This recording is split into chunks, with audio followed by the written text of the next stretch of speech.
आप सभी का बहुत बहुत अभिनंदन, बहुत बहुत स्वागत। आइए शुरू करते हैं शिव पुराण की, वायव्य संहिता की इस कथा को और जानने का प्रयास करते हैं कि ऋषि मुनि हमें इन कथाओं के माध्यम से क्या संदेश देना चाहते हैं। आज का टॉपिक है शिव के अवतार, योगाचार्यों तथा उनके शिष्यों की नामावली। श्री कृष्ण बोले, भगवान, समस्त योगाव्रतों में योगाचार्य के व्यास से भगवान शंकर के जो अवतार होते हैं और उन अवतारों के जो शिष्य होते हैं उन सब का वर्णन कीजिए। उपमन्यु ने कहा, श्वेत सुतार मदन सुहोत्र कंगलवाक्षी महामायावी जैगिपव्य हरिवाह ऋषभ मुनि उप्र अत्रि सुपालक गौतम वेद शिरामुनि गोकर्ण गुहावासी शिखंडी जटामाली अट्टहास दारुक लाडी महाकाल सूली दंडी मुंडीश सहसनी सोम शर्मा और नकुलेश्वर, ये 12 कल्प के इस 7वें मनवंतर में युग क्रम से 28 योगाचार्य प्रकट हुए हैं। इनमें से प्रत्येक के शांत चित्त वाले 4 शिष्य हुए जो श्वेत से लेकर रूप पर्यंत बताए गए। मैं उनका क्रम से वर्णन करता हूं, सुनो। श्वेत, श्वेत सिख, श्वेताक्ष, श्वेत लोहित, दुनुम्भी, सतरूप, ऋचिक, केतुमान, विकोश, विकेश, विपास, पासनासन, सुमुख, दुर्मुख, दुर्गम, दुर्तिक्रम, सनत कुमार, सनक, सनंदन, सनातन, सुधामा, विरजा, शंख, अंडज, सारस्वत, मेघ, मेघवाह, सुबाहक, कपिल, आसुरी, पंचसिक, वास्कल, पराशर, गर्ग, भार्गव, अंगिरा, बलवंधु, निरामित्र, केतुसंग, तपोधन, लंबोदर, लंब, लंबात्मा, लंबकिशक, सर्वज्ञ, संबुद्धि, साध्य, सिद्धि, सुधामा, कश्यप, वशिष्ठ, विरजा, अत्रि, उग्र, गुरुश्रेष्ठ, श्रवण, शर्विष्क, कुणी, कुणबाहु, कुशरीर, कुनेत्र, काश्यप, उसना, चैवन, बृहस्पति, उतध्य, वामदेव, महाकाल, महानील, बाशर्वा, सुवीर, सयावक, यतीश्वर, हिरण्यनाम, कुशल्प, लोकाक्षी, कुथुमी, समंतु, जैमनी, कुबंध, कुष्कंधर, पक्ष, दारभैणी, केतुमार, गौतम, वल्लभी, मधुपिंड, श्वेत केतु, उसिज, बृहदक्ष, देवल, कवि, शालिहोत्र, सुवेद, युवनास, सरदसु, छगल, कुंभकर्ण, कुंभ, प्रबाहुक, उलूक, विधुत, संभूक, आश्लायन, अक्षपाद, कणाद, अलूक, वत्स, कुशिक, गर्ग, मित्रक और रुष्य, ये योगाचार्य रूपी महेश्वर के शिष्य हैं। इनकी संख्या 112 है। ये सब के सब सिद्ध पाशुपत हैं। इनका शरीर भस्म से विभूषित रहता है। ये संपूर्ण शास्त्रों के तत्वयज्ञ, वेद और वेदांतों के पारंगत विद्वान है। शिवाश्रम में अनुरुक्त, शिव ज्ञान प्रायण, सब प्रकार की आसक्तियों से मुक्त, एकमात्र भगवान शिव में ही मन को लगाए रहने वाले, संपूर्ण इंद्रों को सहने वाले, धीर, सर्वभूत हितकारी, सरल, कोमल, स्वस्थ, क्रोध शून्य और जितेंद्रिय होते हैं। रुद्राक्ष की माला ही इनका आभूषण है। उनके मस्तक त्रिपुंड से अंकित होते हैं। उनमें से कोई तो शिखा के रूप में ही जटा धारण करते हैं, किसी के सारे केश ही जटा रूप होते हैं, कोई कोई ऐसे हैं जो जटा नहीं रखते, और कितने ही सदा माथा मुंडाए रहते हैं। वे प्राय फल मूल का आहार करते हैं, प्राणायाम साधन में तत्पर होते हैं। मैं शिव का हूं इस अभिमान से युक्त होते हैं, सदा शिव के ही चिंतन में लगे रहते हैं। उन्होंने संसार रूपी विश्व वृक्ष के अंकुर को मथ डाला। वे सदा परम धाम में जाने के लिए ही कटिबद्ध होते हैं। जो योगाचार्यों सहित इन शिष्यों को जान मानकर सदा शिव की आराधना करता है, वह शिव का सायुज्य प्राप्त कर लेता है। इसमें कोई अन्यथा विचार नहीं करना चाहिए। यह कथा यहीं पर समाप्त होती है और इससे दूसरी कथा भी लेते हैं। भगवान शिव के प्रति श्रद्धा भक्ति की आवश्यकता का प्रतिपादन, शिव धर्म के 4 पादों का वर्णन और ज्ञान योग के साधनों तथा शिव धर्म के अधिकारियों का निरूपण, शिव पूजन के अनेक प्रकार एवं अनन्य चित्त से भजन की महिमा। तदंतर श्री कृष्ण के प्रसन्न करने पर उपमन्यु मदरांचल पर घटित हुए शिव पार्वती संवाद को प्रस्तुत करते हुए बोले, श्री कृष्ण बोले, एक समय देवी पार्वती ने भगवान शिव से पूछा, महादेव, जो आत्म तत्व आदि के साधनों में नहीं लगे हैं तथा जिनका अंतकरण पवित्र एवं वशीभूत नहीं है, ऐसे मंदमती मर्त्यलोकवासी जीवात्माओं के वश में आप किस उपाय से हो सकते हो? बड़े ही महत्वपूर्ण बात पूछी देवी पार्वती ने। महादेवी जी बोली, देवी, महादेव जी बोले, देवी, यदि साधक के मन में श्रद्धा भक्ति न हो तो पूजन कर्म तपस्या जप आसन आदि ज्ञान तथा अन्य साधना से भी मैं उसके वशीभूत नहीं होता। यदि मनुष्यों की मुझ में श्रद्धा हो तो जिस किसी भी हेतु मैं उसके वश हो जाता हूं, फिर तो वह मेरा दर्शन स्पर्श पूजन एवं मेरे साथ संभाषण भी कर सकता है। अतः जो मुझे वश में करना चाहे उसे पहले मेरे प्रति श्रद्धा करनी चाहिए। श्रद्धा ही सर्वधर्म का हेतु है और वही इस लोक में वर्णाश्रमी पुरुषों की रक्षा करने वाली है। जो मानव अपने वर्णाश्रम धर्म के पालन में लगा रहता है उसी की मुझ में श्रद्धा होती है, दूसरे की नहीं। वर्णाश्रमी पुरुषों के संपूर्ण धर्म वेदों से सिद्ध हैं। पूर्व काल में ब्रह्मा जी ने मेरी ही आज्ञा लेकर उनका वर्णन किया था। ब्रह्मा जी का बताया हुआ वह धर्म अधिक धन के साथ साध्य है तथा अनेक प्रकार के क्रियाकल्प से युक्त होता है। उससे मिलने वाला अधिकांश फल अक्षय नहीं है तथा उस धन के अनुष्ठान में अनेक प्रकार के क्लेश और आयास उठाने पड़ते हैं।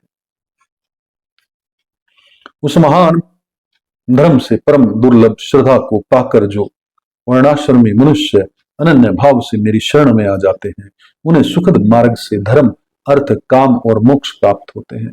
वर्णाश्रम संबंधी आचार की सृष्टि मैंने ही बारंबार की है। उसमें भक्ति भाव रखकर जो मेरे हो गए, उन्हीं वर्ण शर्मियों का मेरी उपासना में अधिकार है, दूसरे का नहीं। यह मेरी निश्चित आज्ञा है। मेरी आज्ञा के अनुसार धर्म मार्ग से चलने वाले वर्णाश्रमी पुरुष मेरी शरण में आ मेरे कृपा प्रसाद से मल और माया आदि पाशों से मुक्त हो जाते हैं तथा मेरे पुनरावृत्त रहित धाम में पहुंचकर मेरा उत्तम सामर्थ्य प्रदान करके परमानंद में निगमन हो जाते हैं। इसलिए मेरे बताए हुए वर्ण धर्म को पाकर अथवा न पाकर भी जो मेरी शरण ले मेरा भक्त बन जाता है, वह स्वयं ही अपनी आत्मा का उद्धार कर लेता है। यह कोटि कोटि गुना अधिक अलब्ध लाभ है। अतः मेरे मुख से प्रतिपादित वर्ण धर्म का पालन अवश्य करना चाहिए।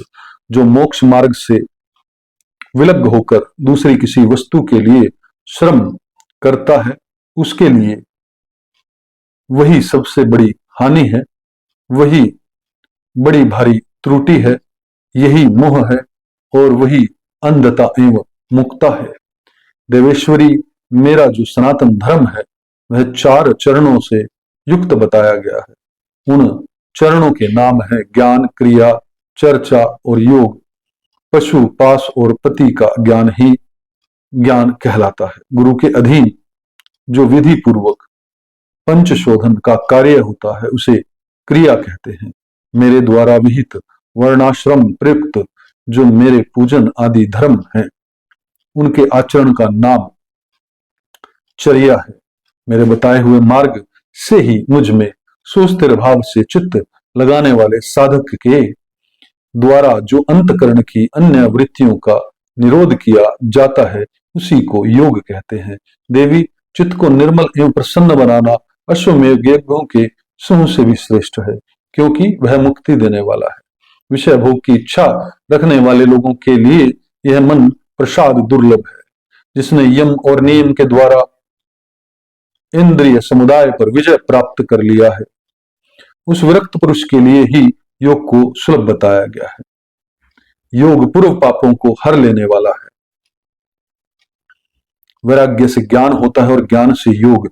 योगज्ञ पुरुष पतित हो तो भी मुक्त हो जाता है, इसमें संशय नहीं है। सब प्राणियों पर दया करनी चाहिए। सदा अहिंसा धर्म का पालन सबके लिए उचित है। ज्ञान का संग्रह भी आवश्यक है। सत्य बोलना, चोरी से दूर रहना, ईश्वर और परलोक पर विश्वास रखना, मुझ में श्रद्धा करना, इंद्रियों को संयम में रखना, वेद शास्त्रों का पढ़ना पढ़ाना, यज्ञ करना कराना, मेरा चिंतन करना, ईश्वर के प्रति अनुराग रखना और सदा ज्ञानशील होना ब्राह्मण के लिए नितांत आवश्यक है। जो ब्राह्मण ज्ञान योग की सिद्धि के लिए सदा इस प्रकार उपयुक्त धर्मों का पालन करता है, वह शीघ्र ही विज्ञान पाकर योग को भी सिद्ध कर लेता है। प्रिय, ज्ञानी पुरुष ज्ञान प्राप्ति के द्वारा इस क्रम के शरीर को क्षण भर में दग्ध करके मेरे प्रसाद से योग का ज्ञाता होकर कर्म बंधन से छुटकारा पा जाता है। पुण्य पाप में जो कर्म है उसे मोक्ष का प्रतिबंधक बताया गया है।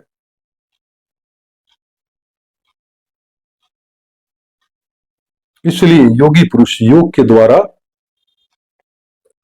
पुण्य पुष्प का परित्याग कर दें।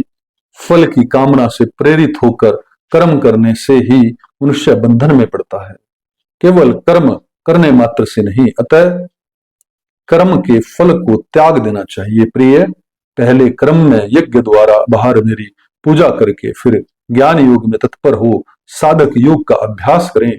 कर्म यज्ञ से मेरे यथार्थ स्वरूप का बोध प्राप्त हो जाने पर जीव योग मुक्त हो मेरे यजन से वृत्त हो जाते हैं। उसी समय वे मिट्टी, पत्थर और स्वर्ण में भी संभाव रखते हैं।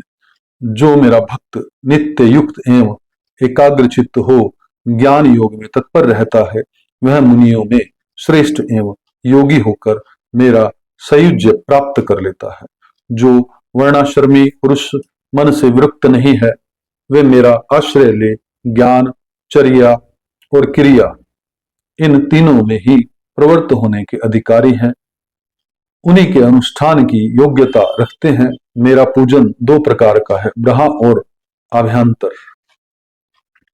इसी तरह मन, वाणी और शरीर इन त्रिविध साधनों के भेद से मेरा भजन 3 प्रकार का माना गया है। तप, कर्म, जप, ध्यान और ज्ञान, ये मेरे भजन के 5 स्वरूप हैं। अतः साधु पुरुष उसे 5 प्रकार का भी कहते हैं। मूर्ति आदि में जो मेरा पूजन आदि होता है, जिसे दूसरे लोग जान लेते हैं, वह ब्रह्म पूजन या भजन कहा गया है। तथा वही भजन पूजन जब मन के द्वारा होने से केवल अपने ही अनुभव का विषय होता है, तब अभ्यंतर कहलाता है। मुझ में लगा हुआ चित्त ही मन कहलाता है। सामान्यतः मन मात्र को यहां मन नहीं कहा गया। इसी तरह जो वाणी मेरे नाम के जप और कीर्तन में लगी हुई है, वही वाणी कहलाने योग्य है, दूसरी नहीं। और जो मेरे शास्त्र में बताए हुए त्रिपुंड आदि चिन्हों से अंकित है और निरंतर मेरी सेवा पूजा में लगा हुआ है, वही शरीर शरीर है, दूसरा नहीं। मेरी पूजा को ही कर्म जानना चाहिए। बाहर जो यज्ञ आदि किए जाते हैं, उन्हें कर्म नहीं कहा गया है। मेरे लिए शरीर को सुखाना ही तप है। कृच्छ्र चांद्रायण आदि का अनुष्ठान नहीं, पंचाक्षर मंत्र की आवृत्ति, प्रणव का अभ्यास और रुद्राध्याय आदि का बारंबार पाठ ही यहाँ जप कहा गया है। वेदा अध्ययन आदि नहीं, मेरे स्वरूप का चिंतन स्मरण ही ध्यान है। आत्मा आदि के लिए की हुई समाधि नहीं, मेरे आगामों के अर्थ को भली भांति जानना ही ज्ञान है और दूसरी किसी वस्तु के अर्थ को समझना नहीं। देवी, पूर्व वासनावश ब्रहा अथवा अभ्यंतर जिस पूजन में मन का अनुराग हो, उसी में दृढ़ निष्ठा रखनी चाहिए। ब्रहा पूजन से अभ्यंतर पूजन 100 गुना अधिक श्रेष्ठ है, क्योंकि उसमें दोषों का मिश्रण नहीं होगा तथा प्रत्यक्ष दिखने वाले दोषों की भी वहां संभावना नहीं रहती। भीतर की शुद्धि को ही शुद्धि समझना चाहिए। बाहरी शुद्धि को शुद्धि नहीं कहते। जो आंतरिक शुद्धि से रहित है, वह बाहर से शुद्ध होने पर भी अशुद्ध ही है। देवी, ब्रहा और आभ्यंतर दोनों ही प्रकार का भजन भाव अनुराग पूर्वक ही होना चाहिए, बिना भाव के नहीं। भाव रहित भजन तो एकमात्र विप्रलंब छलना का ही कारण होता है। मैं तो सदा ही कृत्य एवं पवित्र हूं। मनुष्य मेरा क्या करेंगे? उनके द्वारा किए गए ब्रहा अथवा अभ्यंतर पूजन का जो भाव प्रेम है, उसी को मैं ग्रहण करता हूं। देवी, क्रिया का एकमात्र आत्मा भाव ही है, वही मेरा सनातन धर्म है। मन, वाणी और कर्म द्वारा कहीं भी किंचित मात्र फल की इच्छा न रखकर ही क्रिया करनी चाहिए। देवेश्वरी, फल का उद्देश्य रखने से मेरा आश्रय लघु हो जाता है, क्योंकि फलार्थी को यदि फल न मिला तो वह मुझे छोड़ सकता है।